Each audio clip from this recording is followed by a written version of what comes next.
ಈಗ ನಾವು ಸೂರಜ್ ಹೆಗಡೆ ನಮ್ಮ ಆತ್ಮೀಯ ಸ್ನೇಹಿತ ದೇವರಾಜ ಅರಸು ಅವರ ಮೊಮ್ಮಗ.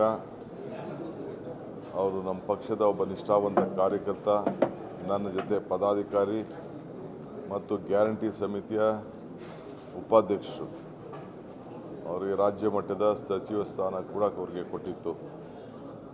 ಸೊ ಅವರು ನಿನ್ನೆ ರಾತ್ರಿ ನಾನು ಅವ್ರ ಬಗ್ಗೆ ದೊಡ್ಡ ಆಕಾಂಕ್ಷೆಯನ್ನು ಇಟ್ಕೊಂಡಿದ್ದಂಥವನು. ಇಡೀ ಪಕ್ಷ ಅವ್ರ ಮೇಲೆ ಅವಲಂಬಿಸಿತ್ತು. ಅಂಥ ನಿಷ್ಠಾವಂತ ಕಾರ್ಯಕರ್ತ ನಮ್ಮ ಪಕ್ಷದಲ್ಲಿ ಸಿಗೋದು ಭಾಳ ವಿಶೇಷ. ತ್ಯಾಗ, ಮೊದಲು ಎಲ್ಲ ಸ್ಥಾನಗಳು ಯಾವ ಸ್ಥಾನನೂ ಕೇಳ್ತಿರ್ಲಿಲ್ಲ ಅಂಥ ಒಬ್ಬ ಕಾರ್ಯಕರ್ತ. ನಾ ಹಿಂದೆ ಅವರಿಗೆ ಪಾರ್ಲಿಮೆಂಟ್ ಮೈಸೂರು ಕೊಡಿಸ್ಬೇಕು ಅಂತ ಭಾಳ ಹೋರಾಟವನ್ನು ಮಾಡಿದ್ದೆ. ಈಗ ಕೂಡ ಅನೇಕ ವಿಚಾರಗಳನ್ನು ಚಿಂತನೆಯನ್ನು ಮಾಡಿದ್ದು. AICCಯ ನಮ್ಮ ಕಾರ್ಯದರ್ಶಿಗಳವರು ಆಗಿ ನಮ್ಮ ರಾಜ್ಯ ಮಟ್ಟದಲ್ಲೂ ಕೂಡ ಪದಾಧಿಕಾರಿಯಾಗಿ ಕೆಲಸ ಮಾಡ್ತಾಯಿದ್ರು. ಸೊ ಅವರ ದುಃಖ, ಅವರ ಕುಟುಂಬದ ದುಃಖ ನೋಡೋಕ್ಕಾಗ್ತಾಯಿಲ್ಲ. ಅವ್ರ ತಂದೆ ಕೂಡ ಒಬ್ಬ ಹಿರಿಯ ದೊಡ್ಡ ರಾಜಕಾರಣಿ. ಅವರು ಚಿಕ್ಕ ವಯಸ್ಸಿನಲ್ಲೇ ಈ ಪರಿಸ್ಥಿತಿ ಬಂತು.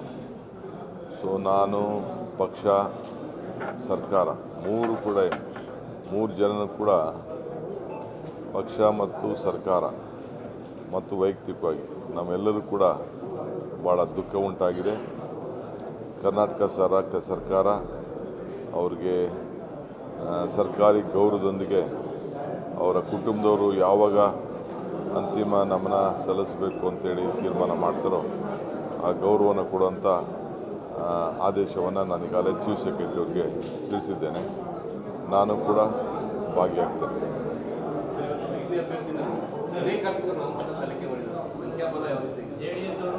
ಅಲ್ಲಪ್ಪ, ರಾಜಕಾರಣದಲ್ಲಿ ಯಾರು ಚೆಸ್ ಗೇಮ್ನ ಯಾವ ಪಾಯಿಂಟ್ ಎಲ್ಲಿಡ್ತಾರೆ ಅಂತ ಯಾರು ಹೇಳ್ತಾರಾ? ಯಾರು ಹೇಳೋದಿಲ್ಲ. ನಡೀರಿ.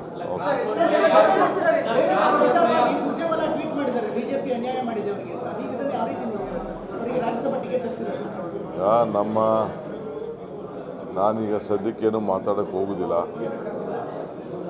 ಅವ್ರು ಮಾತಾಡಿದ್ದಾರೆ, ನಾನು ಮಾತಾಡೋಕ್ಕೆ ಹೋಗೋದಿಲ್ಲ. ನಮ್ಮ ಪಕ್ಷ ಯಾವಾಗಲೂ ಏನು ವಿಚಾರವನ್ನು ಚಿಂತನೆ ಮಾಡ್ತದೆ ಅದಕ್ಕೆ ನಾನು ಪಾಲನೆ ಮಾಡೋದು.